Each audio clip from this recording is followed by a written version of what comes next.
Iniwan sa tapat ng huwes, ipinalit sa babaeng may ginto sa bulsa.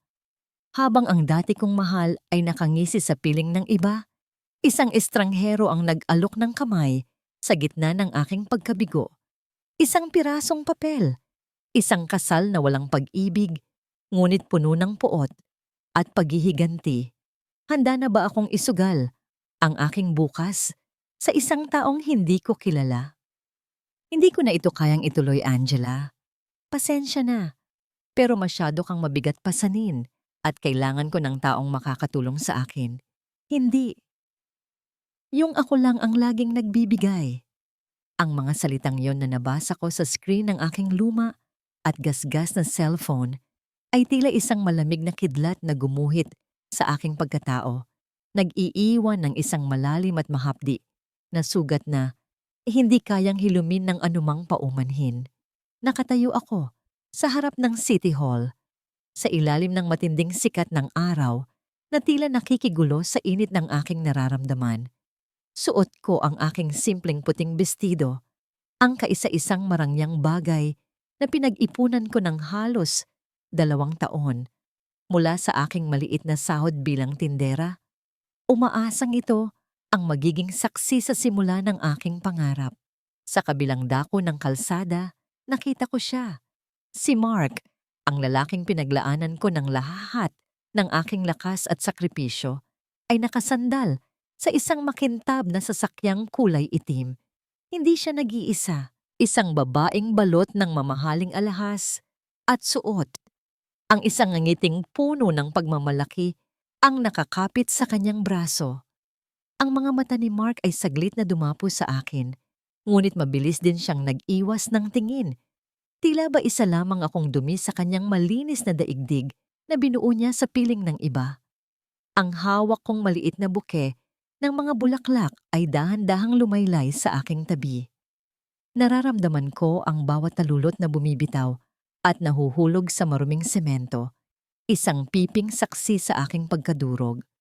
Ang aking mga kamay na puno ng kalyo mula sa paglalaba ng kanyang mga damit at pagluluto ng kanyang paboritong pagkain para makatipid siya ay nagsimulang manginig nang hindi ko mapigilan. Ang bawat tibok ng aking puso ay tila isang mabigat na martilyo na humahampas sa aking tadyang, ngunit walang anumang tunog na lumalabas sa aking mga labi. Ang hangin sa aking paligid ay naging malapot at mahirap langhapin. Tila ba ang bawat hininga ko ay may kasamang bubog na sumusugat sa aking lalamunan. Ganito na lang ba? Matapos ang 7 taon ng pagtitiis, matapos kong ibigay ang lahat ng aking kinikita para lamang matapos niya ang kanyang pag-aaral, ang halaga ko ba ay mas mababa pa sa kinang ng sasakyang kanyang sinasandalan? Sa dinami-dami ng bagyong sinuong ko para protektahan siya, bakit sa huli ay ako pa ang iniwan niyang basang-basa sa gitna ng ulan ng kawalang katiyakan? Dahan-dahan akong pumasok sa loob ng gusali, hindi dahil sa may inaasahan pa ako, kundi dahil ang aking mga paa ay tila may sariling isip at ayaw nang bumalik sa mundong labas kung saan nakita ko ang aking kamatayan. Doon, sa isang sulok ng madilim at siksikang waiting area, nakita ko ang isang lalaki. Nakaupo siya ng tuwid. Ang kanyang mga kamao ay nakakuyom sa ibabaw ng kanyang mga tuhod hanggang sa mamuti ang kanyang mga kasukasuan. Ang kanyang mga mata ay nakapako sa kawalan, puno ng isang puot na pamilyar sa aking pandama. Tulad ko, suot niya ang kanyang pinakamagandang barong, ngunit ang ayos nito ay bahagyang gulo. Tila ba sumabak siya sa isang digmaang hindi niya inaasahang matatalo siya. Sa harap niya ay may isang babaeng tumalikod na naglalakad palayo habang may kausap sa telepono at tumatawa ng malakas. Tila ba ang pag-iwan sa lalaking ito ay isang tagumpay na dapat ipagdiwang. Naramdaman ko ang isang kakaibang puwersa na nagtulak sa akin na lumapit. Marahil ay dahil sa pareho kaming amoy ng kabiguan o marahil ay dahil sa pagod na akong maging mag-isa sa aking pighati. Tumayo ako sa kanyang harap. Ang aking anino ay tumakip sa kanyang paningin. Tumingala siya sa akin. At sa sandaling iyon, ang aming mga mata ay nagtagpo. Walang kislap ng pag-ibig, kundi ang isang malalim na unawaan ng dalawang kaluluwang kapwa, itinapon sa basurahan ng tadhana. Hinawakan ko ang aking marriage license na tila ba ito na lang ang tanging bagay na nagpapatunay na may halaga pa ako sa mundong ito. Ayaw mo rin bang umuwi ng talunan? Ang boses ko ay paos at halos pabulong na, ngunit sapat na para makuha ang kanyang buong atensyon. Tiningnan niya ang hawak kong papel at pagkatapos ay muling tumingin sa aking mga mata. Isang mapait na ngiti ang gumuhit sa kanyang mga labi. Isang ngiting hindi mo malalaman kung ito ba ay bunsod ng pagkabaliw o ng matinding determinasyon. I'm Leo. Pagpapakilala niya, ang kanyang boses ay malalim at may dalang awtoridad sa kabila ng gulo ng kanyang hitsura. At mukhang pareho tayong nangangailangan ng isang milagro o ng isang malaking pagkakamali para maitawid ang araw na ito. Tumayo siya at lumapit sa akin. Sapat na para maramdaman ko ang init ng kanyang katawan na tila isang pader na handang humarang sa anumang sakit na darating. Inilahad niya ang kanyang kamay at sa sandaling iyon, ang oras ay tila huminto. Ang mga tao sa paligid namin, ang ingay ng mga dokumentong kinakaluskos at ang init ng tanghali ay naglaho. Ang tanging natira ay ang aming dalawang sugatang puso na naghahanap ng paraan para mabuhay. Inabot ko ang kanyang kamay. Ang kanyang palad ay magaspang, puno ng mga senyales ng pagtatrabaho, ngunit ang hawak niya sa akin ay matatag at puno ng respeto. Lumakad kami patungo sa loob ng opisina ng huwes. Ang aming mga hakbang ay tila may dalang bigat ng 100 taon. Sa bawat pag-apak ko sa malamig na sahig ng City Hall, nararamdaman ko ang pagbitaw ko sa aking nakaraan kay Mark. Ang bawat alaala ng aming mga pangarap ay tila mga aninong unti-unting nalulusaw sa liwanag ng isang bagong bukas na hindi ko binalak. Nang ilapag ng huwes ang mga papeles sa harap namin, ang aking paningin ay bahagyang lumabo dahil sa luhang pilit kong ibinabaon sa loob. Kinuha ko ang panulat, ang bigat nito sa aking kamay ay tila isang sandata, isang pirma, isang desisyon na babago sa lahat. Pinirmahan ko ang aking pangalan. Sa tabi ng kanyang pangalan, ang tinta ay dahan-dahang nanuot sa papel. Tila ba ito ay sumisipsip sa huling bakas ng aking pagkatao na dating pag-aari ni Mark. Pagkatapos ay iniabot ko ang panulat kay Leo. Hindi siya nag-atubili. Sa isang mabilis at matapang na galaw, tinapos niya ang seremonya ng aming pagpapakasal. Paglabas namin ng opisina, ang hangin sa labas ay tila nagbago ang ihip. Nakita namin si Mark na papaalis na. Ang kanyang sasakyan ay dahan-dahang gumagalaw papalayo. Ngunit bago siya makalayo, huminto ang sasakyan at bumaba ang bintana. Ang kanyang mukha ay puno ng pagtataka at isang bahid ng pangungutya nang makita niya kaming magkasama ni Leo, na ngayon ay nakahawak ng mahigpit sa aking baywang. Akmang magsasalita siya.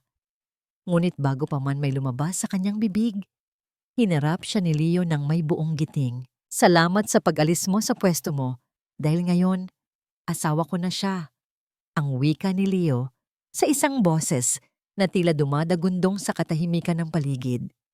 Ang mukha ni Mark ay namutla. Ang kanyang mga mata ay nanlaki sa hindi inaasahang revelasyon. Ngunit habang tinitingnan ko ang kanyang naguguluhang anyo, isang tanong ang biglang sumagi sa aking isipan. Isang tanong na nagdulot ng isang kakaibang panginginig sa aking kalamnan. Sino ba talaga itong lalaking pinakasalan ko sa loob lamang ng 1 oras? Bakit ang huwes ay tumingin sa kanya nang may halong takot at paggalang bago kami tuluyang umalis? Sa gitna ng aking tagumpay, laban sa hiyang idinulot ni Mark, tila ba pumasok ako sa isang mas malaki at mas malalim na misteryo na hindi ko alam kung handa ko bang harapin. Ang singsing na dapat ay simbolo ng aking walang hanggang pangako ay pinalitan ng isang pirasong papel na ngayon ay bahagyang gusot at basa ng pawis sa loob ng aking nanginginig na palad. Habang naglalakad kami ni Leo palayo sa City Hall, ang bawat hakbang ko ay tila may kasamang mabigat na tanikala na humihila sa akin pabalik sa semento. Hindi kami nag-uusap. Ang tanging namamagitan sa aming dalawa ay ang init ng sikat ng araw at ang alikabok na humahalo sa aming bawat hininga. Ang kalsada ay puno ng ingay ng mga sasakyang nagmamadali, ang usok na sumasakal sa lalamunan at ang mga taong walang pakialam sa dalawang kaluluwang bagong kasal, ngunit ang puso ay tila nasa loob ng isang kabaong. Narating namin ang isang makitid na iskinita kung saan ang mga bahay ay tila nagsisiksikan para lamang makahinga. Ang amoy ng kanal at tuyong isda ay nanunuot sa aking ilong, isang malupit na paalala na ang mundong pinasok ko ay malayo sa pangarap na binuo namin ni Mark sa loob ng 7 taon. Huminto kami sa harap ng isang pintuang gawa sa pinagtagpi-tagping kahoy at yero. Ang pintura nito ay kupas na at ang mga anay ay dahan-dahang kumakain sa gilid ng hamba. Kinuha ni Leo ang isang susi mula sa kanyang bulsa. Ang tunog ng pag-ikot ng kandado ay tila isang hatol na tuluyan nang nagsara ang pinto ng aking nakaraan. Pasensya ka na, Angela. Ito lang ang kaya ko sa ngayon, ang sabi ni Leo habang binubuksan ng pinto. Ang loob ng silid ay maliit at madilim. Ang sikat ng araw ay sumisilip sa mga butas ng bubong na yero, lumilikha ng mga guhit ng liwanag sa sahig na semento. May isang maliit na kama sa sulok na may manipis na kutsyon, isang lumang electric fan na maingay ang pag-ikot ng mga elise, at isang tumpok ng mga gamit na nakalagay sa mga kahon ng karton. Ang init sa loob ay tila isang kumot na bumabalot sa aking balat, nagdudulot ng butil-butil na pawis sa aking noo. Naupo ako sa gilid ng kama. Ang manipis na tela ng aking bestido ay agad na kumapit sa aking balat dahil sa tindi ng halumigmig sa loob ng silid. Ang bawat buntong hininga ko ay tila may kasamang alikabok na sumasakal sa aking dibdib. Tiningnan ko ang aking mga kamay na nakapatong sa kandungan. Ang mapuputing daliri ko ay tila hindi nababagay sa madilim at puno ng alikabok na silid na ito. Ang puting tela ng aking pangkasal na bestido ay unti-unti nang nadidiktahan ng dumi mula sa kutsyon, isang malupit na paalala na ang lahat ng aking pinagpaguran at pinangarap ay tila naging abo na lamang sa loob ng isang iglap. Tumayo si Leo sa harap ng bintana. Ang kanyang likuran ay tila isang malaking pader na humaharang sa kaunting liwanag na nanggagaling sa labas. Nakita ko ang pagtaas at pagbaba ng kanyang mga balikat, isang senyales na ang kanyang kalooban ay kasing gulo rin ng sa akin. Humarap siya sa akin. Ang kanyang mga mata ay puno ng pag-aalinlangan at tila humihingi ng paumanhin nang hindi nagsasalita. Kumuha siya ng isang basong plastik at sinalinan ito ng tubig mula sa isang lumang pitzel. Inom ka muna, Angela. Pasensya ka na talaga, mainit dito. Wala pa akong budget para maayos itong bubong, kaya tiis-tiis muna tayo. Ang sabi niya sa boses na puno ng pagkakumbaba. Iniabot niya ang baso sa akin at nang magkadikit ang aming mga balat, naramdaman ko ang kuryente ng takot at pag-asa na sabay na dumaloy sa aking ugat. Ang kanyang mga kamay ay puno ng mga gasgas at bakas ng semento, mga sugat na natamo sa paghahanap buhay. Ngunit sa kabila nito ay naroon ang isang uri ng pag-iingat na tila ayaw niya akong masaktan. Uminom ako, ngunit ang tubig ay tila hindi sapat para pawiin ang tuyot kong lalamunan at ang pait na nananatili sa aking dila. Hindi mo kailangang humingi ng tawad, Leo. Mag-asawa na tayo, di ba? Kahit sa papel lang, ang mahalaga. Hindi nila tayo nakitang durog na durog kanina. Ang sagot ko habang pinipilit na patatagin ang aking boses. Ngunit sa loob-loob ko, gusto kong sumigaw. Gusto kong itanong sa tadhana kung bakit mula sa isang maayos na pangarap ay nauwi ako sa isang silid na tila nakakalimutan na ng mundo. Tumalikod si Leo para iligpit ang ilang mga kahon ng karton na nakaharang sa daanan. Sa kanyang pagmamadali, ang kanyang siko ay tumama sa isang luma at kalawanging lata ng biskit na nakapatong sa ibabaw ng isang munting cabinet. Dahil sa impact ng pagkakatama, ang lata ay tumagilid at bumukas. Ang takip nito, maraming mga lumang resibo at barya ang nagkalat sa sahig. Ngunit may isang bagay na lumipad at dahan-dahang lumapag sa paanan ko. Yumuko ako para pulutin ang isang piraso ng papel na nakataob. Nang baligtarin ko ito, tila huminto ang pagdaloy ng dugo sa aking buong katawan. Hindi ito isang simpleng papel. Isa itong litrato. Isang kupas na larawan ng isang dambuhalang mansyon na may malawak na hardin at mga mamahaling sasakyan sa harap. Sa likod ng litrato, may nakasulat na mga salita sa isang eleganteng sulat kamay. Para sa aking tagapagmana, huwag mong kalilimutan ang iyong tunay na tahanan. Tumingala ako kay Leo na noon ay tila estatwang nakatayo. Ang kanyang mukha ay biglang namutla at ang kanyang mga mata ay nanlaki sa takot. Mabilis niyang inagaw ang litrato mula sa aking kamay. Ang kanyang paghinga ay naging mabilis at tila may itinatagong lihim na biglang nabulgar. Sino ba talaga ang lalaking ito na pinangakuan ko ng pagsasama sa hirap at ginhawa? Bakit ang isang taong nakatira sa ganitong uri ng kahirapan ay may hawak na alaala ng isang marangyang buhay na tila kinuha mula sa isang panaginip? Ang katahimikan sa pagitan naming dalawa ay naging mas mabigat pa sa semento at ang tanging naririnig ko na lamang ay ang mabilis na tibok ng aking puso na tila babasag sa aking dibdib. Hindi ko alam kung alin ang mas masakit. Ang katotohanang iniwan ako ng lalaking pinaglaanan ko ng 7 taon o ang pakiramdam na ang bawat sulok ng silid na ito ay unti-unting sumasakal sa aking paghinga. Paggising ko sa unang umaga, bilang asawa ni Leo, hindi ang halik ng isang nagmamahal ang sumalubong sa akin, kundi ang nakapapasong init ng araw na tumatagos sa butas-butas na bubong na yero. Ang hangin ay amoy kalawang at luma, isang malupit na paalala na ang marangyang pangarap ko ay natunaw na at napalitan ng isang realidad na kasing dumi ng sahig na semento. Wala na si Leo sa aking tabi. Ang tanging naiwan niya ay ang gusot na kumot at ang amoy ng sabon at pawis na tila pilit na kumakapit sa aking mga balat. Tumayo ako at sinubukang ayusin ang aking sarili. Tiningnan ko ang aking puting bestido na nakasampay sa isang pako sa dingding. Ang ilalim nito ay may mga mantsa na ng putik at alikabok. Tila isang sugatang ibon na hindi na muling makakalipad. Kinuha ko ang aking pitaka at tiningnan ang natitirang barya. Sapat lang ito para sa ilang pirasong tuyo at isang takal ng bigas. Ito na ang buhay ko ngayon. Isang buhay na binibilang ang bawat sentimo.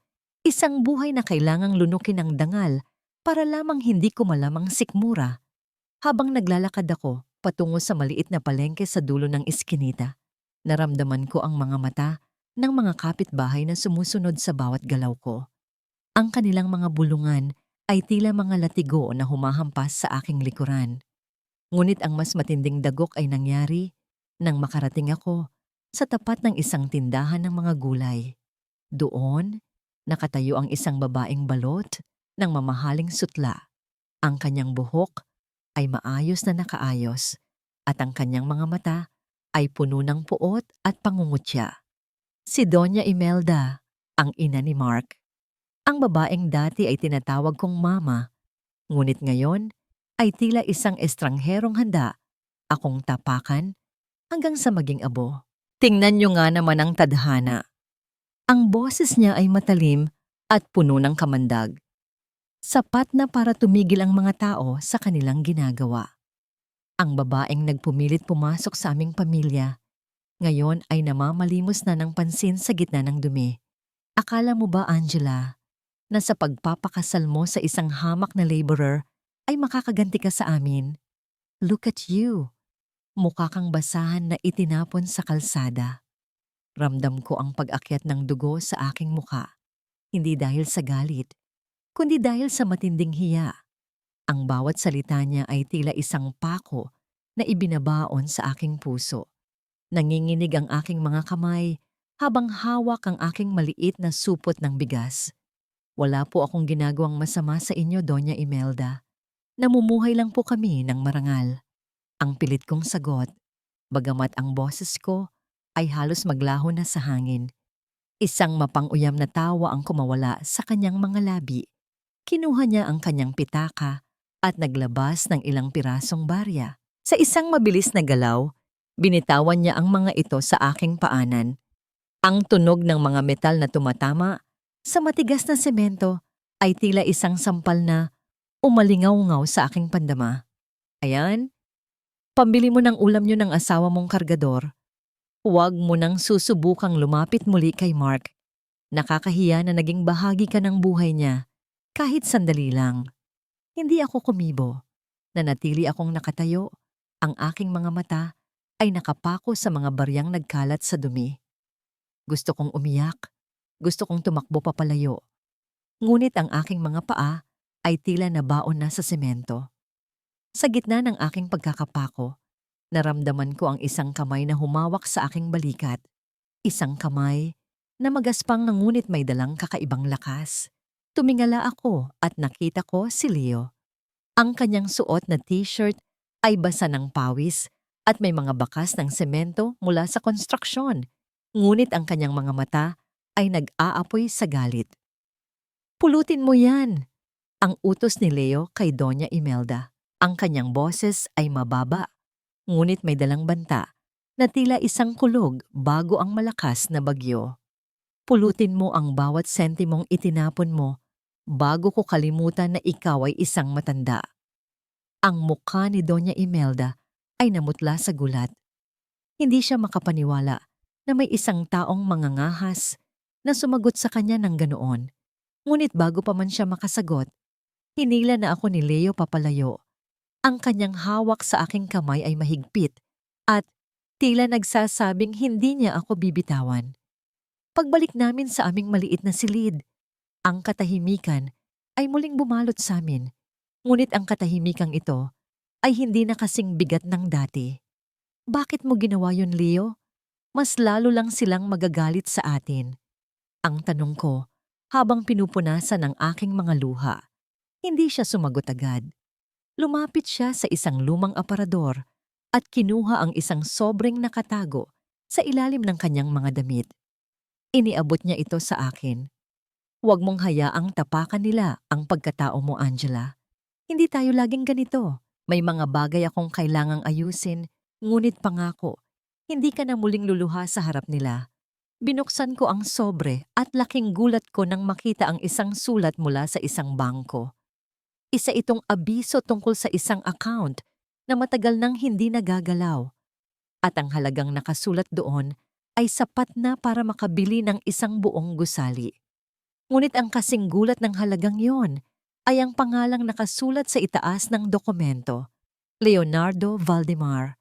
Ang apelyidong yon. Ang apelyido ng isa sa pinakamayamang pamilya sa bansa na nabalitaang nawala ang tagapagmana 10 taon na ang nakalilipas. Napatingin ako kay Leo. Ang aking puso ay tila gustong kumawala sa aking dibdib. Leo, sino ka ba talaga? Ang tanong ko na halos pabulong na lamang. Ngunit bago siya makasagot, isang malakas na pagkatok ang narinig namin mula sa aming pintuan. Ang tunog ng mga kamaong humahampas sa kahoy ay tila isang babala.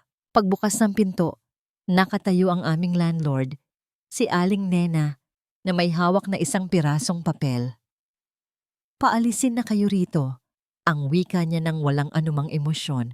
Binili na ng mga Valdemar ang lupang kinatatayuan ng bahay na ito at ang utos Kailangang gibain ang lahat ng nakatayo rito, bukas na bukas din. Tiningnan ko si Leo at nakita ko ang pagdidilim ng kanyang paningin. Ang mga Valdemar, ang sarili niyang pamilya ang nagpapalaya sa amin. Saan kami pupunta sa gitna ng dilim? Ang tanong na yon ay tila isang malalim na hukay na naghihintay na lamunin ang aming natitirang pag-asa. Alis na tayo rito, Angela. Huwag kang mag-alala. Hindi kita hahayaang matulog sa kalsada. Ang boses ni Leo ay matatag, ngunit bakas dito ang pagod na tila nagmula pa sa kaibuturan ng kanyang kaluluwa. Habang sinasabi niya iyon, dahan-dahan niyang inilalagay ang aming iilang pirasong damit sa loob ng isang kupas na sako. Nakatingin lang ako sa kanya. Ang aking mga kamay ay mahigpit na nakakapit sa gilid ng mesa. Ang balitang pagpapalaya sa amin ay tila isang malaking alon na muling nagtangay sa kakarampot na kapayapaang sinisikap naming itayo. Ang bawat kaluskos ng plastik at ang tunog ng pag-urong ng mga lumang karton ay tila mga tinik na tumutusok sa aking pandama. Hindi ko mapigilang isipin ang pangalang nabasa ko sa dokumento. Valdemar. Isang pangalang kasing kinang ng ginto, ngunit kasing lamig ng bakal. Bakit kailangang magdusa ng isang taong nagtataglay ng ganoong pangalan sa ilalim ng bubong na halos gumuho na? At bakit tila ang sarili niyang dugo ang humahabol sa amin para tuluyan kaming ilubog sa putik? Lumipas ang ilang araw at pansamantala kaming nakahanap ng silid sa isang masiksikang bahagi ng barangay. Mas maliit ito, mas mainit, at mas maingay. Tuwing madaling araw ay umaalis si Leo para magtrabaho sa konstruksyon at tuwing gabi ay bumabalik siyang tila lantang gulay. Ang kanyang suot na damit ay puti na sa tuyong, semento at pawis. Isang gabi, ang pagdating niya ay hindi katulad ng yang dati. Ang mga hakbang niya sa hagdanang kahoy ay mabigat at hindi diretsyado. Pagbukas ng pinto, nakita ko siyang hapong-hapo. Ang kanyang kanang kamay ay balot ng isang maduming basahan na ngayon ay basang-basa na ng pulang likido. Leo, anong nangyari sa'yo? Ang aking pagsigaw ay puno ng takot. Mabilis akong lumapit sa kanya at inalalayan siyang maupo sa kama. Ang amoy ng bakal at sariwang sugat ay agad na humalo sa amoy ng semento sa silid. Wala ito, Angela. Nagkamali lang ng bitawang kasama ko sa mga bakal. Gasgas lang ito. Ang pilit niyang pagpapakalma sa akin, ngunit nakikita ko ang panginginig ng kanyang mga labi at ang pamumutla ng kanyang mukha. Dali-dali kong kinuha ang aking maliit na pitaka. Doon, may natitira pa akong ilang barya na itinabi ko sana para sa aming kakainin bukas. Hindi ako nag-atubili. Lumabas ako ng bahay at tumakbo patungo sa maliit na butika sa kanto. Binili ko ang pinakamurang panlinis ng sugat at benda. Sa bawat hakbang ko pabalik, ang bawat tibok ng aking puso ay tila isang panalangin na sana ay wag lumala ang kanyang kalagayan. Pagbalik ko, dahan-dahan kong tinanggal ang maduming basahan sa kanyang kamay. Isang malalim na hiwa ang bumadya sa akin, tila isang bibig na humihingi ng tulong. Kumuha ako ng malinis na tubig at sinimulang linisin ang kanyang sugat. Ramdam ko ang pag-igting ng kanyang mga kalamnan sa bawat dampi ng bulak, ngunit hindi siya dumaing. Sa gitna ng katahimikan ng gabi, ang tanging naririnig ko ay ang aming malalim na paghinga at ang mahinang pag-ikot ng aming lumang electric fan. Tumingala ako at nakitang nakatitig siya sa akin. Ang kanyang mga mata, na dati ay puno ng galit sa mundo, ay biglang lumambot. May isang uri ng kislap doon na hindi ko maipaliwanag. Isang kislap ng pagkilala, ng pasasalamat, at marahil ng isang bagay na mas malalim pa sa pagkakaibigan. Sa loob ng maliit at mainit na silid na yon, tila nawala ang lahat ng aming problema. Ang tanging mahalaga ay ang init ng aming mga balat na nagdidikit at ang pag-aalagang tanging kami lang ang nakakaalam. Bakit mo ito ginagawa, Angela? Ang tanong niya sa isang boses na tila isang bulong sa hangin. Isang hamak na laborer lang ako. Isang taong walang maibibigay sa'yo kundi hirap. Dahil asawa kita, Leo, ang sagot ko habang maingat na itinatali ang benda sa kanyang kamay. At sa mundong ito na walang ibang ginawa, kundi saktan tayo. Tayo lang ang magkatuwang. Hindi baling walang yaman. Basta't may isang taong hindi bibitaw sa gitna ng unos. Isang sandali kaming nanatiling ganoon. Ang aking kamay ay nasa ibabaw ng kanyang benda at ang kanyang kabilang kamay ay dahan-dahang humawak sa aking pisngi. Ang kalyo sa kanyang palad ay tila isang parangal ng kanyang pagsisikap para sa akin. Ngunit ang sandaling iyon ng katahimikan ay biglang nabasag ng tumunog ang kanyang cellphone sa ibabaw ng mesa. Sinagot ni Leo ang tawag. Habang nakikinig siya, nakita ko ang muling pagbabago ng kanyang mukha. Ang lambot sa kanyang mga mata ay napalitan ng isang malamig na puot. Hindi siya nagsalita. Tumango lang siya at pagkatapos ay pinatay ang tawag. Sino yon? Ang tanong ko nang may halong kaba. Ang abogado ng mga Valdemar. Ang sagot niya. Ang kanyang boses ay tila galing sa ilalim ng lupa. Gusto nila akong makita. May kinalaman ito sa pamanang iniwan ng ama ko na pilit nilang itinatago sa akin sa loob ng 10 taon, ngunit may isang kondisyon silang ibinigay. Ano yon? Ang tanong ko. Tumingin siya sa akin nang may matinding pighati. Kailangan kitang iwan. Kailangan kong patunayan na wala akong kinalaman sa isang babaeng tulad mo para makuha ko ang yaman na nararapat sa akin. Naramdaman ko ang muling pagdurog ng aking puso. Ang lahat ba ng pag-aalaga ko, ang lahat ba ng pagsasama namin sa hirap, ay matatapos lang sa isang kondisyon? Sa labas, ang hangin ay nagsimulang umihip ng malakas, tila nagbabadya ng isang bagyong hindi lang sa langit manggagaling, kundi sa mismong pundasyon ng aming bagong silang na pag-ibig. Iwan mo ako, Leo. Huwag mong hayaang mawala ang para sa'yo dahil lang sa isang taong tulad ko. Ang mga salitang iyon ay tila mga tipak ng yelo na lumalabas sa aking bibig. Masakit at nakamamanhid. Habang sinasabi ko ito, dahan-dahan kong inaayos ang kanyang kumot. Tila ba ito na ang huling pagkakataon na magagawa ko siyang pagsilbihan bilang asawa? Ang liwanag mula sa bintana ay nagpapakita ng pagod sa kanyang mukha. At sa bawat paghinga niya, nararamdaman ko ang bigat ng mundong nakadagan sa aming dalawa. Ang yaman ng mga Valdemar ay isang pangarap na para sa akin ay isang sumpa dahil ito ang pader na unti-unting naghihiwalay sa aming mga puso. Hindi sumagot si Leo. Sa halip, hinawakan niya ang aking kamay ng mas mahigpit. Ang kanyang benda ay bahagyang nadidiktahan ng dumi, ngunit ang init ng kanyang palad ay nananatiling buhay. Sa labas, ang langit ay nagsimulang magdilim ng husto. Ang hangin ay humahampas sa aming marupok na dingding, lumilikha ng isang tunog na tila isang dambuhalang nilalang na pilit kaming nilalamon. Ang ulan ay bumagsak ng may matinding bagsik. Ang bawat patak na tumatama sa aming yero ay tila libu-libong maliliit na bato na nagpapaalala sa amin kung gaano kami kahina sa harap ng kalikasan. Ngunit sa gitna ng galit ng bagyo, isang kakaibang tunog ang narinig ko. Hindi ito ang sipol ng hangin o ang lagitik ng mga sanga ng puno. Isa itong matinis at nanginginig na tinig. Isang tinig na puno ng takot at pighati. Tila ba may isang nilalang na humihingi ng saklolo sa labas mismo ng aming pintuan. Nagkatinginan kami ni Leo at sa isang iglap, tila naglaho ang aming pinag-uusapang problema. Mabilis niyang binuksan ang pinto at ang malamig na hangin at ulan ay agad na pumasok sa loob, nagdadala ng basang amoy ng lupa. Doon, sa gitna ng basang semento, nakalagay ang isang basket na balot ng isang luma at basang kumot.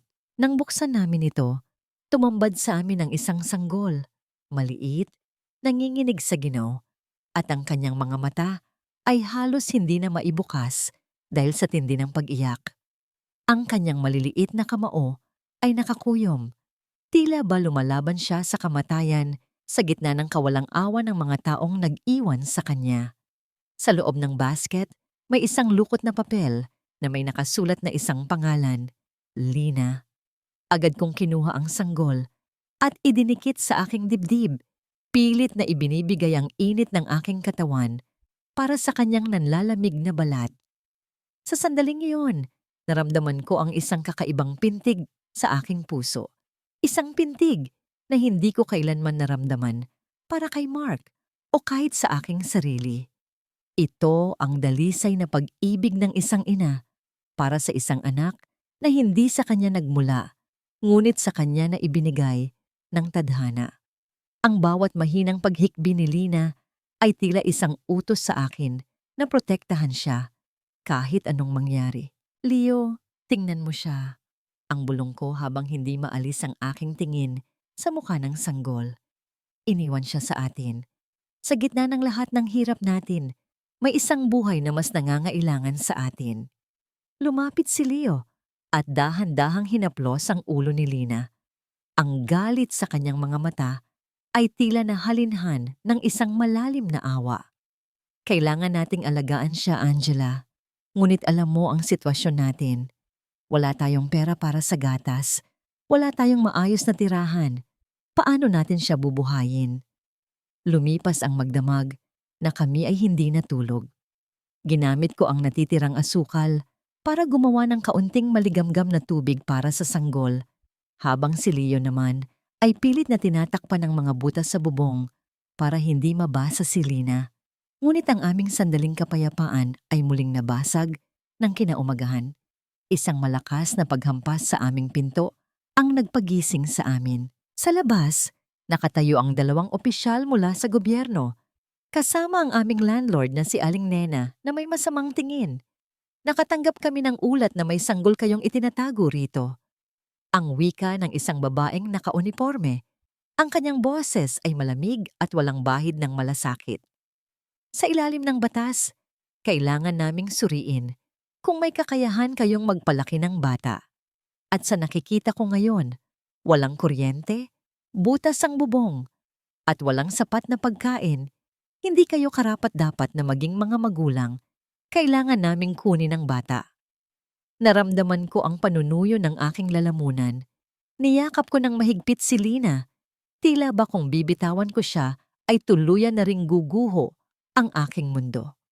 Hindi. Nakita namin siya sa gitna ng bagyo. Kung hindi dahil sa amin, namatay na siya. Ang sigaw ko habang ang mga luha ay nagsimulang dumaloy sa aking mga pisngi. Tumingin ako kay Leo, humihingi ng tulong.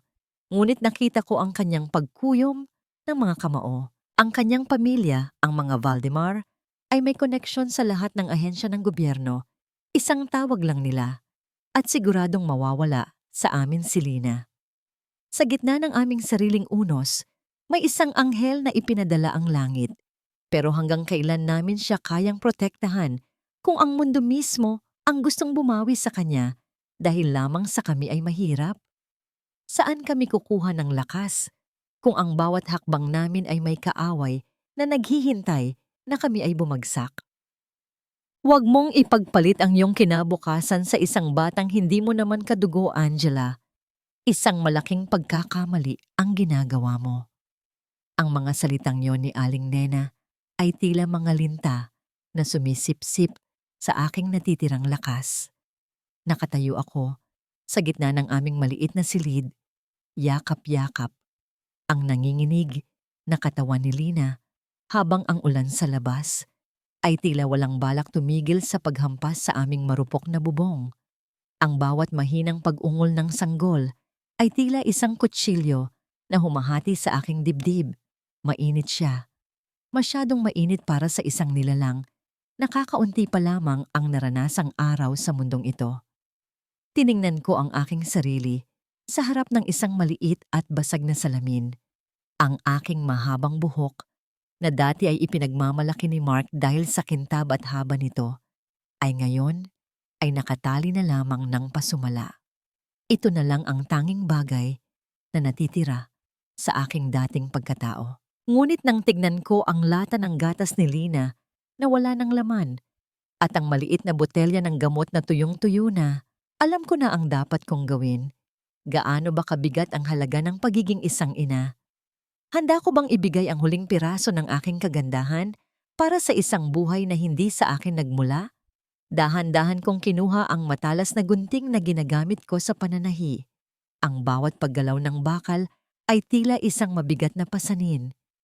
Hinawakan ko ang isang makapal na bahagi ng aking buhok.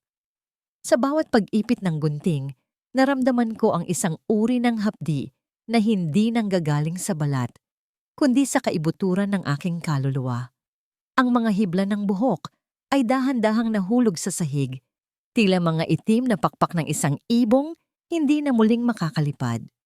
Sa bawat paglagas ng aking buhok, tila may bahagi ng aking nakaraan na tuluyan ng namamatay at isang bagong Angela ang isinisilang sa gitna ng hirap.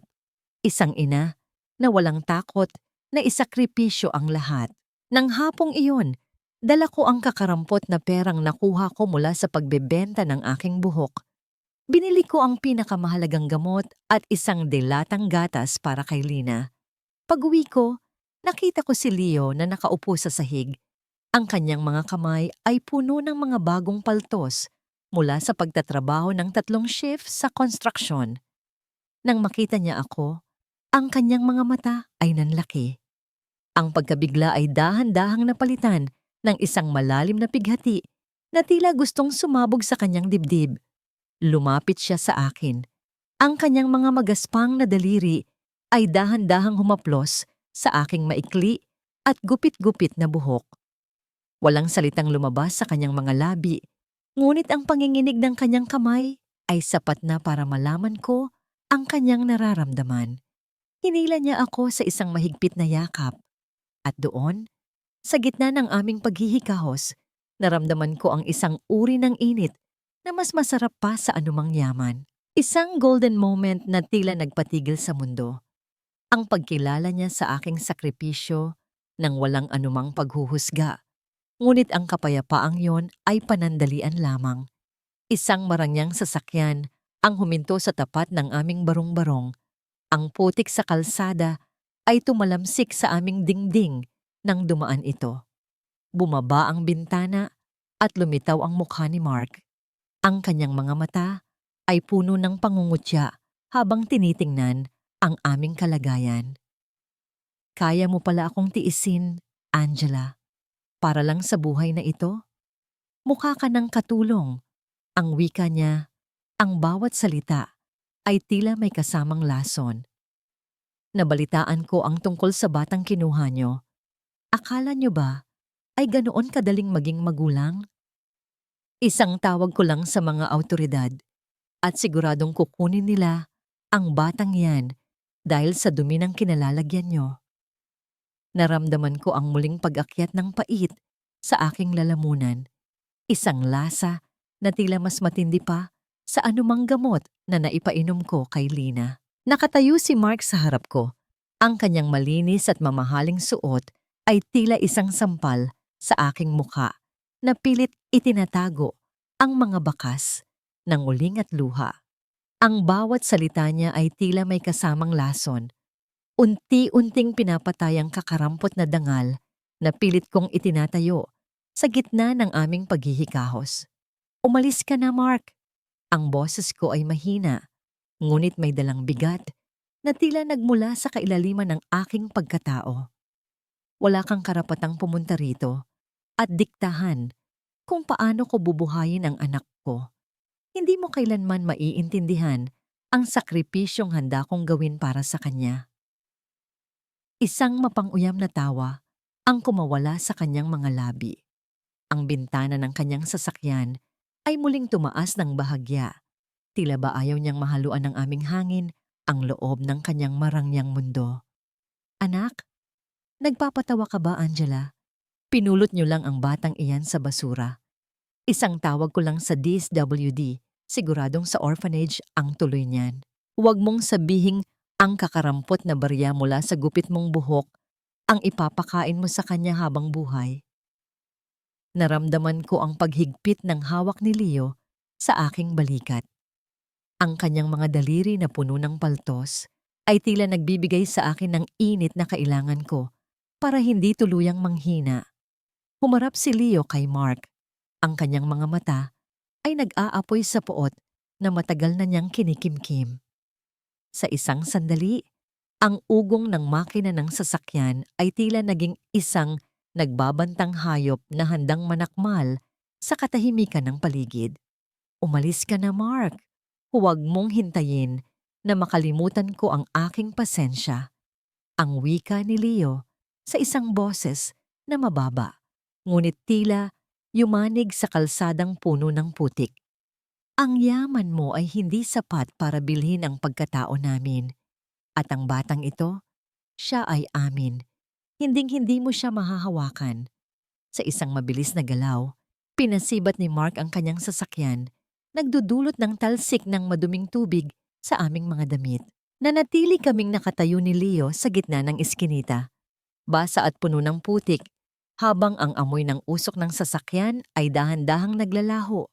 Tumingin ako kay Leo at sa gitna ng aking takot, naramdaman ko ang isang kakaibang sakit sa aking puson, isang kirot na tila humihila sa aking katinuan. Napahawak ako sa aking tiyan. Ang aking paningin ay nagsimulang magdilim. "Leo," ang tanging nasabi ko bago ko naramdaman ang isang mainit na likidong dumadaloy sa aking hita. Tila isang masamang pangitain sa gitna ng aming pakikipaglaban. Ang aking puso ay tila tumigil sa pagtibok nang makita ko ang pamumutla ng mukha ni Leo habang siya ay sumisigaw ng aking pangalan. Sa gitna ng aming pangarap na protektahan si Lina, may isa pa palang buhay sa loob ko na tila nagbabadyang bumitaw bago pa man ito makakita ng liwanag. "Wala na ang bata, Mrs. Pasensya na, hindi kinaya ng iyong katawan ang tindi ng stress at gutom." Ang boses ng doktor ay tila isang malamig na hanging umiihip sa isang abandonadong sementeryo. Walang emosyon, walang kulay, at puno ng pait. Nakahiga ako sa isang manipis at matigas na stretcher sa loob ng pampublikong ospital kung saan ang amoy ng gamot at chlorine ay tila nakikipag-agawan sa amoy ng siksikang mga pasyente. Ang puting kisame sa itaas ko ay may mga bitak na tila mga pilat ng aking sariling buhay. Nararamdaman ko ang isang matinding kahungkagan sa loob ng aking puson. Isang puwang na hindi na kailanman mapupunan ng kahit anong saya. Nawala na ang munting buhay na sana ay magiging bunga ng aming pagsasama ni Leo. Sa gitna ng dilim, nawala na ang pangarap na akala ko ay magbibigay sa akin ng dahilan para bumangon sa bawat umaga. Dahan-dahan kong ibinaling ang aking tingin sa gilid. Doon, nakita ko si Leo. Nakaupo siya sa isang maliit na bangko. Ang kanyang mga siko ay nakatukod sa kanyang mga tuhod at ang kanyang mukha ay nakabaon sa kanyang mga palad. Ang kanyang mga balikat ay dahan-dahang yumayanig. Isang piping saksi sa isang lalaking pilit, itinatago ang kanyang pagkadurog. Ang kanyang suot na t-shirt ay punit na sa gilid at may mga bakas ng semento na tila naging bahagi na ng kanyang balat. "Angela, patawarin mo ako." Ang bulong niya nang sa wakas ay tumingala siya. Ang kanyang mga mata ay mapula at puno ng pagsisisi. "Tinanggal ako sa trabaho kanina. Sinabihan ako ng foreman na may nag-utos daw mula sa itaas na huwag na akong pabalikin. Alam nating dalawa kung sino ang may gawa nito. Dahil sa akin, dahil sa pagiging mahina ko, wala man lang akong nagawa para iligtas ang anak natin. Wala man lang tayong pambili ng maayos na pagkain para lumakas ka." Hinawakan ko ang kanyang kamay. Ang kanyang mga daliri na dati ay puno ng lakas ay tila nanginginig na ngayon sa takot. Isang golden moment ng aming pinagsamang pighati ang namuo sa pagitan namin. Hindi dahil sa mayroon kaming yaman, kundi dahil sa sandaling iyon, kaming dalawa lamang ang nakakaunawa sa lalim ng sugat na iniwan ng mundong ito. Sa loob ng maingay at magulong ward ng ospital, ang aming mga kamay na nagkakapit ay tila ang tanging matatag na pundasyon sa gitna ng gumuguho naming daigdig. Hindi mo kasalanan, Leo. Ang sabi ko sa isang boses na hindi ko na makilala. Isang boses na tila galing sa isang pusong naging bato na. Hindi tayo ang may kasalanan kung bakit malupit ang mundo. Ngunit kasalanan natin kung hahayaan nating patuloy nila tayong tapakan. Inalala ko ang mukha ni Mark at ang ngiti ng kanyang ina. Inalala ko ang bawat sulyap ng pangungutya at ang bawat salitang tila mga latigo na humahampas sa aking dangal. Isang kakaibang init ang nagsimulang dumaloy sa aking mga ugat. Hindi na ito ang init ng lagnat o ang init ng kahihiyan. Ito ay ang init ng isang nagbabagang uling na handang manunog. Sa bawat patak ng luha na dumadaloy sa aking pisngi, tila may isang bahagi ng aking kahinaan ang sumasama sa agos. Kinuha ko ang aking kumot at dahan-dahang bumangon, kahit na ang bawat galaw ko ay tila may kasamang kutsilyong sumasaksak sa aking katawan. Tiningnan ko si Leo nang may bagong determinasyon. Huwag ka nang hihingi ng tawad, Leo. Mula sa araw na ito, hindi na ako muling luluha para sa kanila. Hindi na ako muling yuyuko sa harap ng kahit na sinong Valdemar o kahit na sinong nagnakaw ng ating pangarap. Kung kailangang maging matigas ako para protektahan ka at si Lina, gagawin ko. Niyakap ako ni Leo. Ang kanyang paghinga ay bumibigat sa aking balikat. Ang aming pagyakap ay hindi na tulad ng dati na puno ng takot. Ito ay isang yakap ng dalawang sundalong handang sumabak sa digmaan. Ngunit sa likod ng aking tapang, may isang lihim na takot na nagsimulang mamuo sa aking isipan. Paano kung ang pagbabagong ito ay maglayo sa akin sa taong tunay na nagmamahal sa akin? At habang papalabas kami ng ospital, isang itim na sasakyan ang dahan-dahang dumaan sa harap namin. Ang bintana ay hindi bumaba, ngunit naramdaman ko ang isang pares ng mga matang nakatingin sa amin, mga matang tila naghihintay ng susunod naming pagkakamali. Sino pa ang handang sumira sa amin ngayong wala na kaming matalo? Walang halaga ang luha kung hindi ito magiging bala. Ang boses ko sa loob ng aking isipan ay tila isang malamig na bulong na nagmumula sa kailaliman ng aking pagkatao. Nakatayo ako sa harap ng aming maliit at kalawanging kalan. Ang aking mga kamay ay puti na sa harina at ang amoy ng gata ng niyog ay dahan-dahang humahalimuyak sa loob ng aming masikip na silid. Ang bawat pag-ikot ng aking sandok sa malapot na hinalo ay tila isang ritual ng paghihiganti.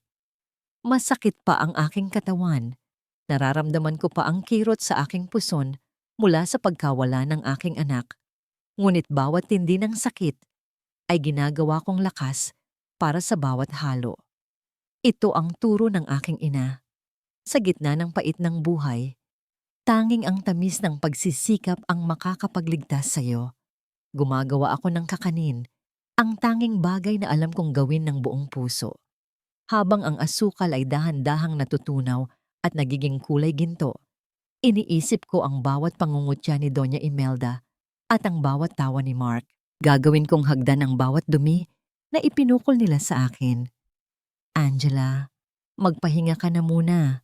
Kagagaling mo lang sa ospital, baka bumuka ang mga sugat mo.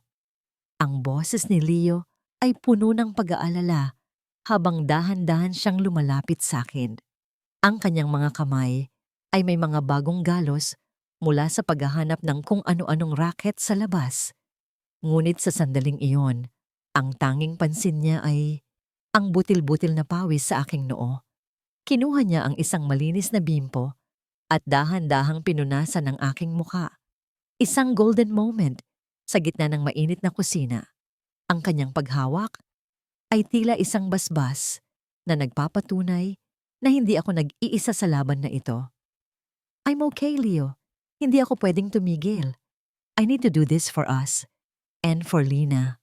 Ang sagot ko habang pinipilit na hindi manginig ang aking boses.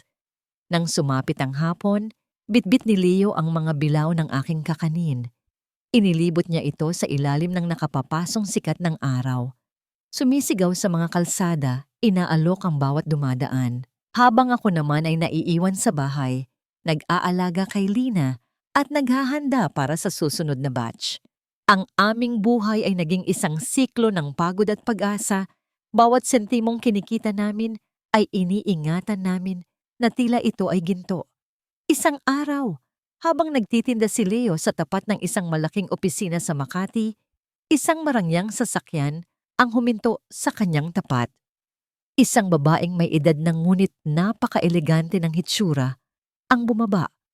Kumuha siya ng isang piraso ng kakanin, tinikman ito, at biglang natigilan. Ang kanyang mga mata ay nanlaki. Tila ba may naalala siyang isang mahalagang bagay mula sa kanyang nakaraan. Sino ang gumawa nito? Ang tanong ng babae. Ang kanyang boses ay puno ng awtoridad, ngunit may halong pagkamangha. Ang asawa ko po, ma'am. Ang sagot ni Leo nang may pagmamalaki. Kumuha ang babae ng isang card mula sa kanyang pitaka at iniabot ito kay Leo. Sabihin mo sa asawa mo, gusto ko siyang makausap. Ako ang may-ari ng Heritage Hotel at matagal na akong naghahanap ng lasang ganito. Isang lasang may kwento at may kaluluwa. Nang iuwi ni Leo ang card na yon sa akin, naramdaman ko ang mabilis na tibok ng aking puso. Ito na ba ang pintong matagal ko nang kinakatok? Ngunit sa likod ng card, may isang maliit na logo na nagpabilis sa aking kaba. Ang Heritage Hotel ay bahagi ng korporasyon na pinapatakbo ng mga Valdemar. Isang malaking sugal ang pumasok sa lungga ng leon. Kung tatanggapin ko ang alok na ito, mapapalapit ako sa mga taong sumira sa akin. Ngunit kung tatanggihan ko, habang buhay kaming mabubuhay sa dilim. Tumingin ako kay Lina na himbing na natutulog at pagkatapos ay kay Leo. Angela, sigurado ka ba rito? Ang tanong ni Leo. Bakas ang pangamba sa kanyang mukha dahil alam niya ang panganib. Ito lang ang paraan, Leo. Kakainin natin sila mula sa loob. Ang sagot ko habang mahigpit na hawak ang card. Ngunit habang inihahanda ko ang aking sarili para sa paghaharap, isang lihim na mensahe ang dumating sa aking lumang cellphone mula sa isang hindi kilalang numero. Ang nakasulat, "Huwag kang pupunta sa Heritage Hotel kung gusto mong manatiling ligtas si Lina." Sino ang nagpadala nito? At bakit tila alam nila ang bawat galaw namin? Ang tagumpay na abot kamay ko na ay biglang naging isang bitag na hindi ko alam kung paano takasan. Ang takot ay isang anino na nawawala lamang kapag hinarap mo ang liwanag. Ang mga salitang ito ang paulit-ulit na tumatatak sa aking isipan habang tinitingnan ko ang aking sarili sa harap ng salamin. Hindi na ang babaeng may mahaba at gusot na buhok ang nakikita ko. Ang aking buhok ay maikli na, maayos na nakaayos at nagbibigay ng diin sa aking mga mata na ngayon ay puno ng apoy at determinasyon. Suot ko ang isang simpleng terno na gawa sa telang abaka, isang pagpupugay sa aking pinagmulan. Ngunit ang bawat tahi nito ay pulido at nagpapakita ng isang reynang bumangon mula sa sariling abo. Sa labas ng aming bagong maliit na bahay na hindi nabutas ang bubong at may maayos na bakod, naghihintay si Leo. Hindi na siya ang kargador na madumi ang t-shirt. Suot niya ang isang malinis na barong, ang kanyang tindig ay tuwid, at ang kanyang presensya ay tila isang matibay na haligi na handang sumalag sa anumang bagyo. Sa kanyang mga bisig ay mahimbing na natutulog si Lina, ang aming munting anghel na naging dahilan kung bakit hindi kami sumuko sa kabila ng mga lihim na pagbabanta. Angela, handa ka na ba? Ang tanong ni Leo ay may kasamang mahigpit na hawak sa aking kamay. Ang init ng kanyang palad ay tila isang agimat na nagbibigay sa akin ng lakas na kailangan ko para pumasok sa lungga ng kaaway. Handa na ako, Leo. Hindi na tayo ang biktima rito, ang sagot ko ng may buong katatagan. Pagdating namin sa Heritage Hotel, Ang bawat hakbang ko sa makintab na sahig na gawa sa marmol ay tila isang deklarasyon ng aking pagbabalik. Ang bango ng sariwang bulaklak ng jasmine at ang lamig ng aircon ay malayo sa amoy ng putik at init na nakasanayan namin. Ngunit hindi ako nabulag ng luho. Narito ako para sa isang misyon. Sa gitna ng malawak na ballroom kung saan nagtitipon ang mga pinakamayayaman at makapangyarihang tao sa bansa, nakita ko siya. Si Doña Imelda. Nakasuot siya ng pulang bestido na tila sumisigaw ng kayabangan. Hawak ang isang baso ng champagne habang nakikipag-usap sa mga socialite. Sa tabi niya ay si Mark, na mukhang balisa at tila nawawalan na ng kinang sa kanyang mga mata. Isang golden moment ang namayani nang magtama ang aming mga paningin. Ang baso sa kamay ni Doña Imelda ay bahagyang nayanig, sapat na para tumapon ang ilang patak ng alak sa kanyang mamahaling suot. Ang kanyang mukha na dati ay puno ng pangungutya ay napalitan ng isang matinding gulat na tila nakakita siya ng isang multo mula sa kanyang nakaraan. Angela, paano ka nakapasok dito? Ang kanyang boses ay nanginginig. Pilit na itinatago ang takot sa likod ng kanyang mapanirang aura. Lumapit ako sa kanya nang may dahan-dahang hakbang. Ang bawat galaw ko ay puno ng biyaya at kapangyarihan. Hindi na ako ang Angela na tinapunan niyo ng barya sa palengke, Doña Imelda. Narito ako bilang inimbitahang panauhin ni Miss Sofia Valdemar, ang may-ari ng hotel na ito. Ang paligid ay biglang tumahimik. Tila ba ang lahat ng usapan ay huminto para pakinggan ang aking bawat salita. Si Mark ay akmang lalapit sa akin. Ang kanyang mga labi ay bumubuka, tila gustong humingi ng tawad. Ngunit isang tingin lang mula kay Leo ay sapat na para mapako siya sa kanyang kinatatayuan. Nabalitaan ko ang tungkol sa inyong kumpanya, Mark. Ang wika ko sa isang boses na kasing lamig ng yelo sa aking baso. Ang pagbagsak ng inyong mga stocks, ang mga utang na hindi nyo na kayang bayaran. Nakakalungkot, hindi ba? Ang dating mapangapi, ngayon ay nagmamakaawa na para sa isang himala. Huwag kang magmalaki, Angela. Isang hamak na tindera ka lang. Ang sigaw ni Doña Imelda ay umalingaw-ngaw sa ballroom, ngunit walang sinumang kumampi sa kanya. Sa halip, ang mga tao ay nagsimulang magbulungan. Ang kanilang mga mata ay puno ng paghuhusga sa matandang babaeng nawawala na sa katinoan. Sa sandaling iyon, lumabas si Miss Sofia Valdemar mula sa gitna ng karamihan. Lumapit siya sa akin at hinawakan ang aking balikat. Si Angela ang ating bagong katuwang sa pagtatayo ng Lina's Heritage Kitchen sa lahat ng aming hotel branches. Ang kanyang tagumpay ay tagumpay ng bawat babaeng Pilipina na marunong lumaban. Ang tagumpay ay tila isang matamis na alak na dumadaloy sa aking lalamunan. Ngunit ang tunay na kaligayahan ay nang makita ko ang mukha ni Leo na nakangiti sa akin mula sa malayo. Hawak si Lina. Ngunit sa gitna ng aking kagalakan, isang waiter ang lumapit sa akin at may iniabot na isang maliit na papel. Nang buksan ko ito, ang aking puso ay tila tumigil sa pagtibok. Isang pangalan ang nakasulat sa ibaba ng papel. Isang pangalang hindi ko inaasahang makikita muli. Ang mensahe ay, "Hindi pa tapos ang laban, Angela. Ang batang hawak ni Leo. Siguraduhin mong sa inyo nga siya." Napatingin ako kay Leo at kay Lina. Ang panginginig sa aking kalamnan ay bumalik. Anong lihim ang itinatago ng pinagmulan ni Lina? At bakit tila ang tagumpay ko ay muling nababalot ng isang panganib na hindi ko kayang makita? Ang bawat kislap ng diamante sa paligid ko ay tila mga matatalas na bubog na nagnanais sumugat sa aking lalamunan. Ang liwanag ng mga chandelier sa ballroom ay napakasilaw, ngunit sa loob ng aking dibdib ay may isang madilim na sulok na sinisimulang lamunin ng takot. Hawak ko ang maliit na papel. Ang bawat letra ng mensahe ay tila mga uod na gumagapang sa aking balat. Napatingin ako kay Leo na noon ay abala sa pakikipag-usap sa ilang mga negosyante. Ang kanyang mukha ay payapa.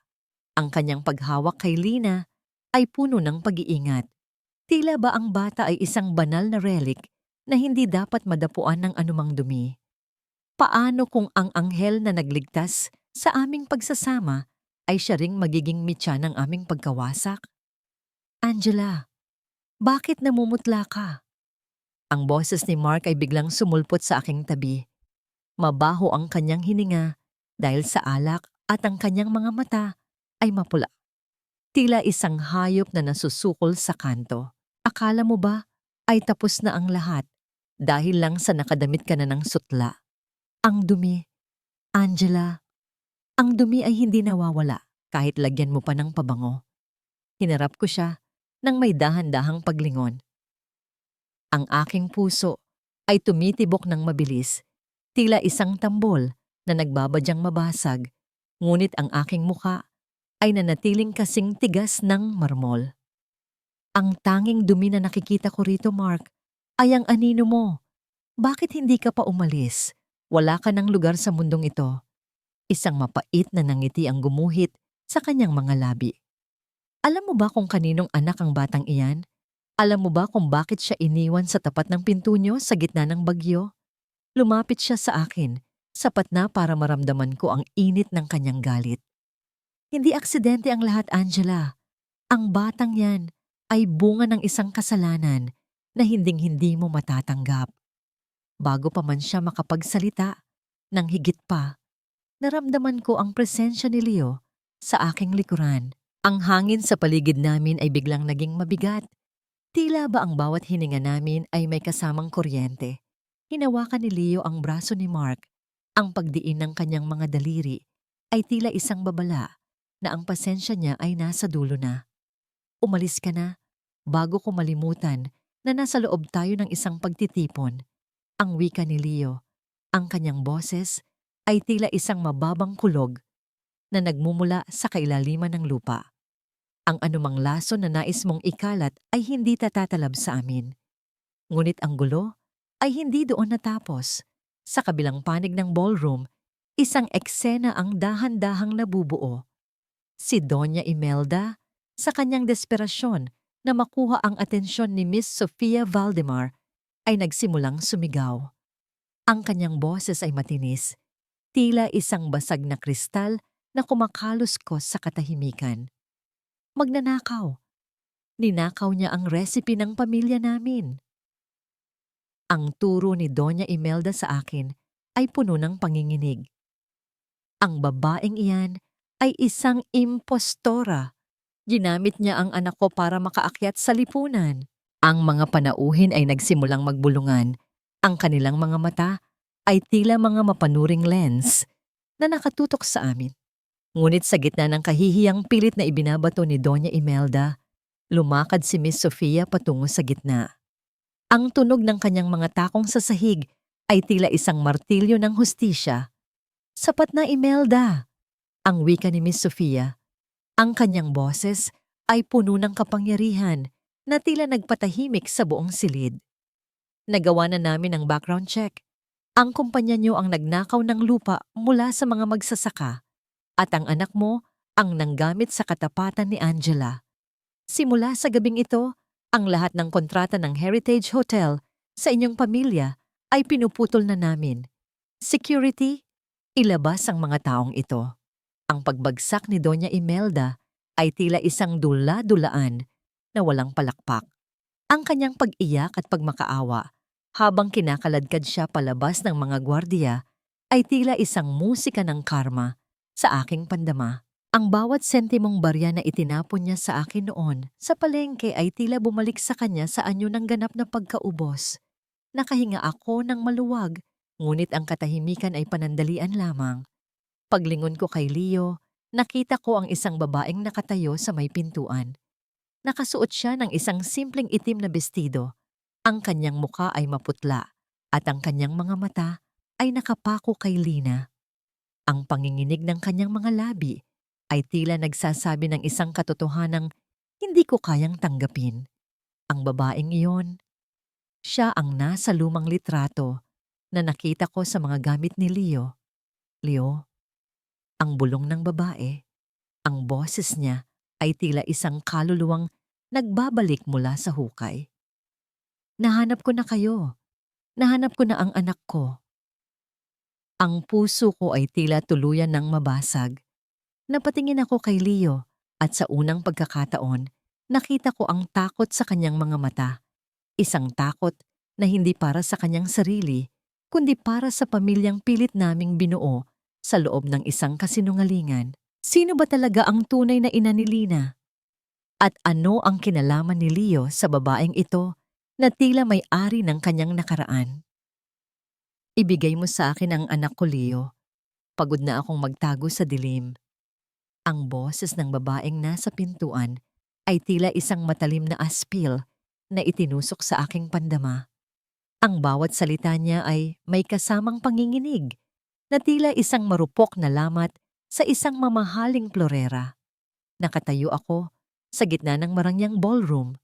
Ang aking mga bisig ay mahigpit na nakayapos kay Lina na tila ba ang init ng aking katawan ay sapat na para itaboy ang masamang balitang ito. Ang bango ng mga bulaklak sa paligid ay biglang naging amoy ng isang luma at abandonadong silid. Naramdaman ko ang bawat hibla ng aking maikling buhok na tila tumitindig sa takot. Tumingin ako kay Leo. Ang kanyang tindig na dati ay tila isang matibay na tore ay dahan-dahang nanghina. Ang kanyang mga balikat ay bumagsak at ang kanyang mga mata ay hindi makatingin sa akin ng direkta. Ang katahimikan sa pagitan naming dalawa ay naging mas maingay pa sa anumang sigaw. Monica, bakit ka narito?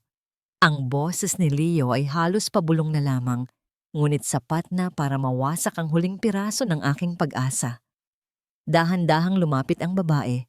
Ang tunog ng kanyang mga hakbang sa marmol na sahig ay tila mga tibok ng isang pusong nagbabadyang tumigil. Tumingin siya sa akin at sa kanyang mga mata ay nakita ko ang isang uri ng pighati na pamilyar sa aking sariling karanasan. Ako ang babaeng nasa litrato, Angela. At ang batang hawak mo, siya ang bunga ng isang nakaraang pilit na ibinaon ng mga Valdemar. Inalalaya ni Miss Sofia Valdemar ang babae, isang senyales na ang lahat ng ito ay bahagi ng isang mas malaking plano. Humarap sa akin si Leo. Ang kanyang mga kamay ay dahan-dahang humawak sa aking mga balikat. Ramdam ko ang panginginig ng kanyang mga daliri, ang lamig ng kanyang balat na tila isang bangkay sa gitna ng karangyaan. Angela, kailangan mong malaman ang katotohanan. Ang simula ni Leo, ang kanyang boses ay tila galing sa ilalim ng lupa. Ako ay isang Valdemar. Labo-labo ang buhay ko noon, puno ng rebellion laban sa aking ama dahil sa kanyang kalupitan. Si Monica ay ang babaeng minahal ko. Ngunit dahil sa utos ng pamilya, pinaghiwalay kami. Ang akala ko ay nawala na ang lahat hanggang sa iniwan si Lina sa tapat ng pinto natin. Hindi aksidente ang lahat, Angela.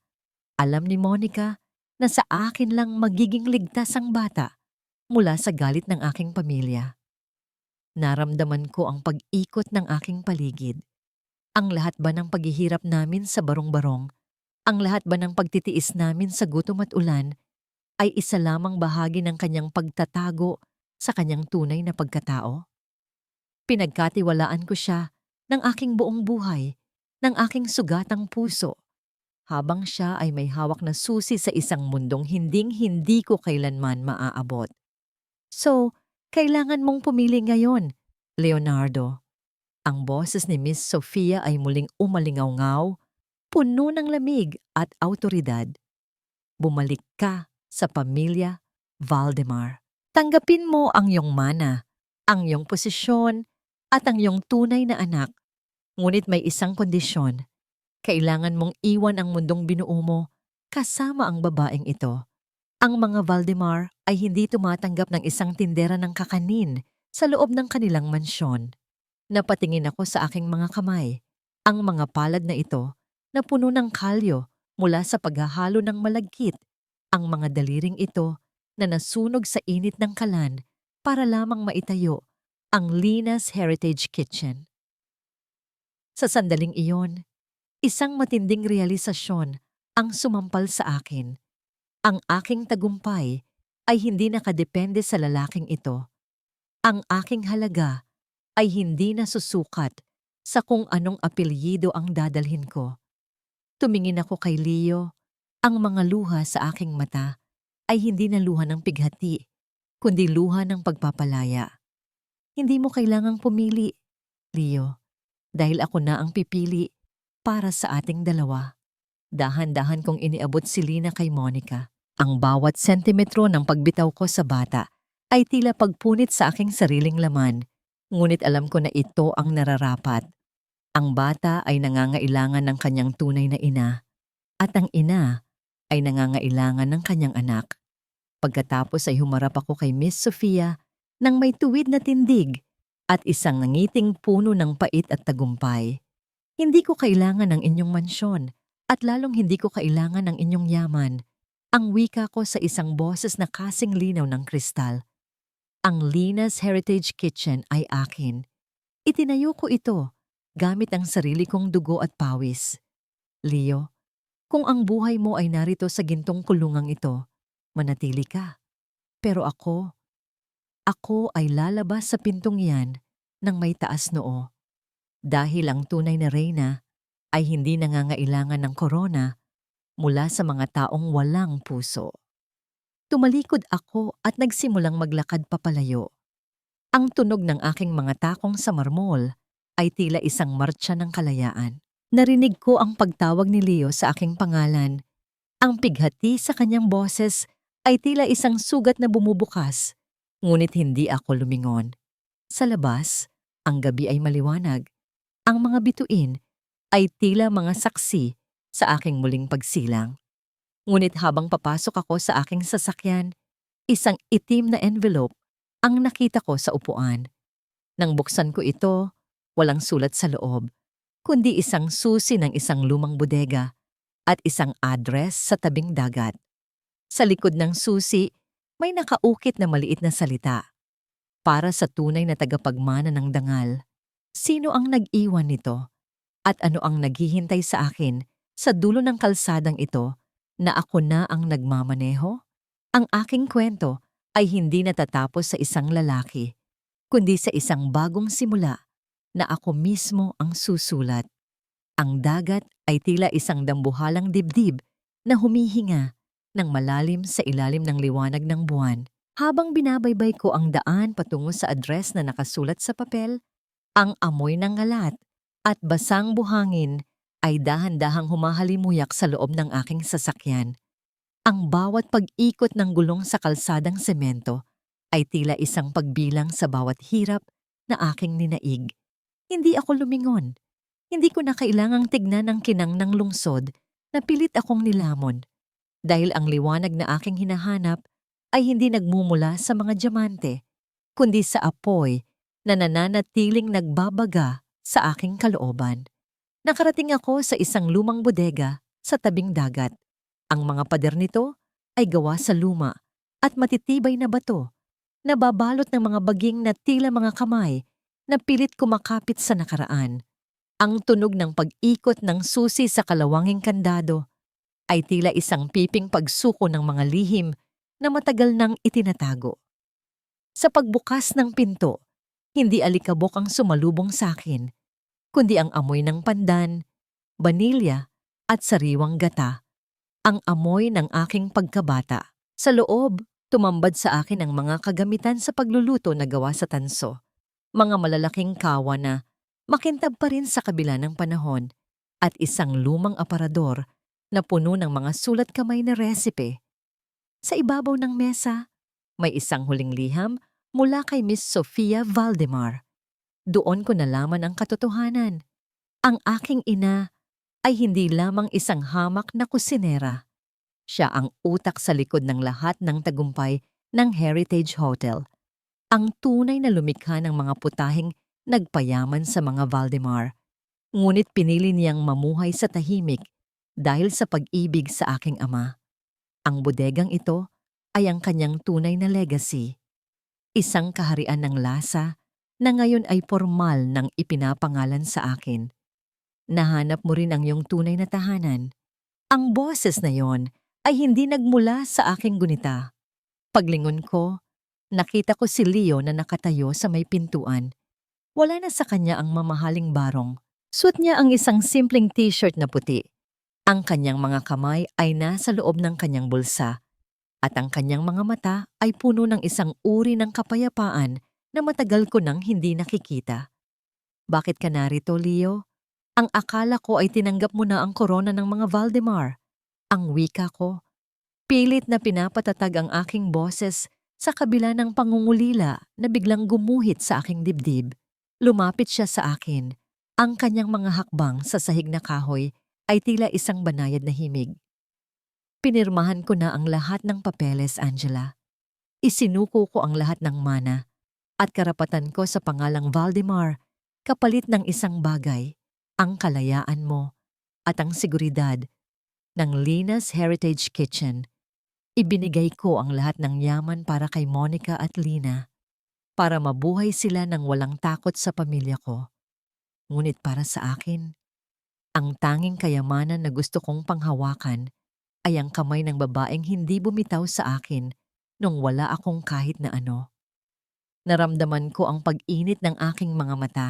Ang golden moment na ito ay hindi tungkol sa muling pagkakasama, kundi tungkol sa pagkilala sa aming mga sarili bilang mga taong buo na, mayroon man o walang yaman. Hinawakan niya ang aking kamay at sa sandaling iyon, ang kalyo sa aming mga palad ay nagtagpo.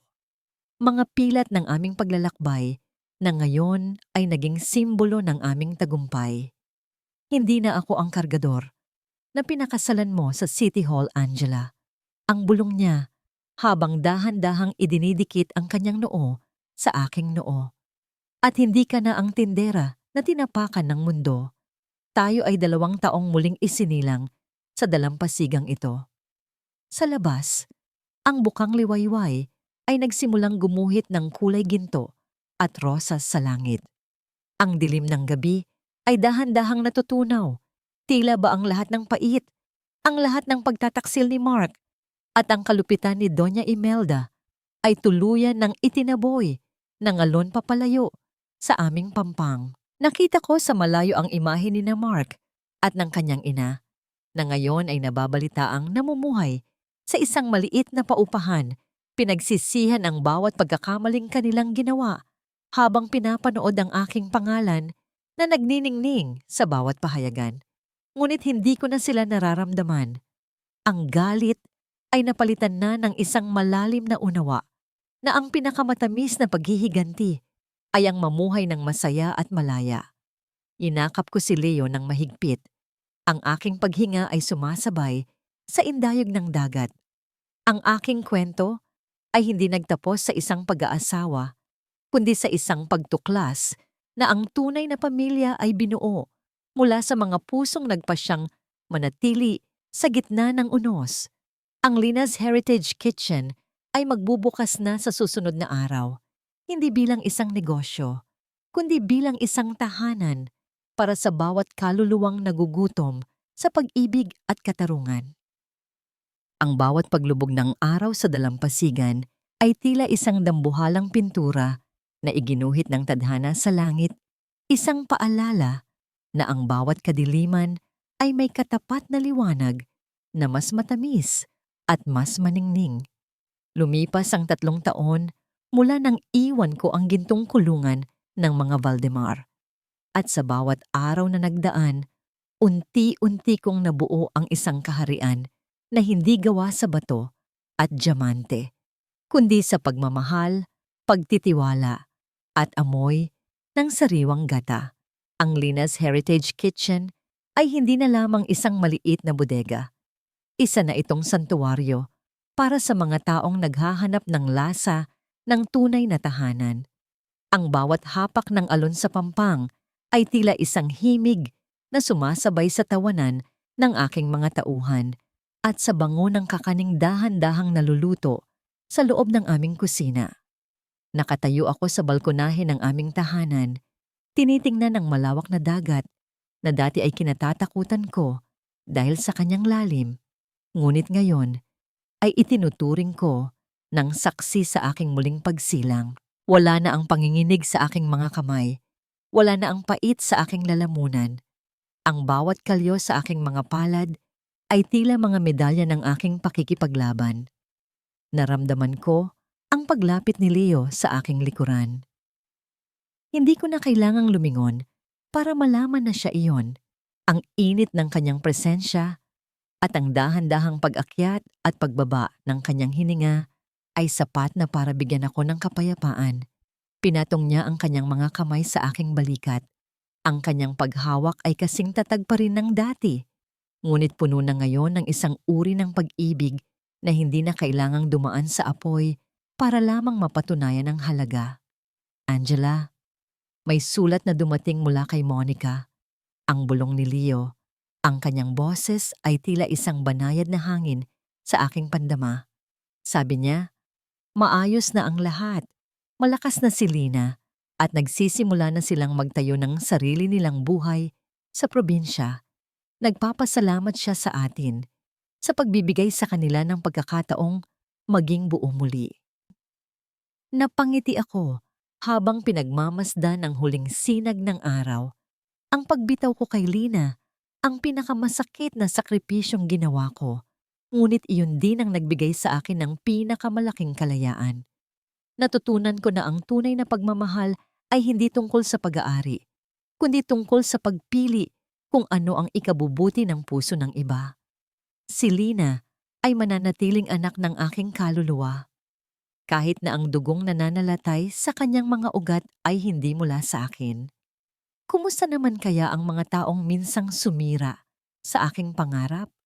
Nabalitaan ko na si Mark ay namumuhay na ngayon sa ilalim ng anino ng kanyang sariling mga pagkakamali. Ang kumpanya nila ay tuluyan ng nalunod sa utang at ang kanyang ina na si Doña Imelda ay madalas makitang nakatulala sa tapat ng kanilang dating mansyon. Pilit na hinahanap ang karangyaang kailanman ay hindi nababalik. Ang karma ay hindi laging dumarating na may kasamang dagundong. Madalas, ito ay isang tahimik na pag-iisa, isang malupit na pagharap sa katotohanang itinapon mo ang mga taong tunay na nagpahalaga sa iyo para sa isang kinang na madali palang maglaho. Wala na akong galit sa aking puso para sa kanila.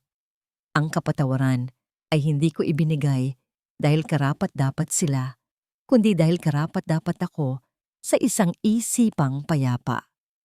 Handa na ang hapunan, asawa ko, ang paglalambing ni Leo. Ang salitang asawa ay tila isang matamis na himig na hinding-hindi ko pagsasawaang pakinggan. May bagong batch ng malagkit na luto ang mga bata. Sabi nila, ang sarap daw ng timpla mo ngayon. Humarap ako sa kanya at hinawakan ang kanyang mukha.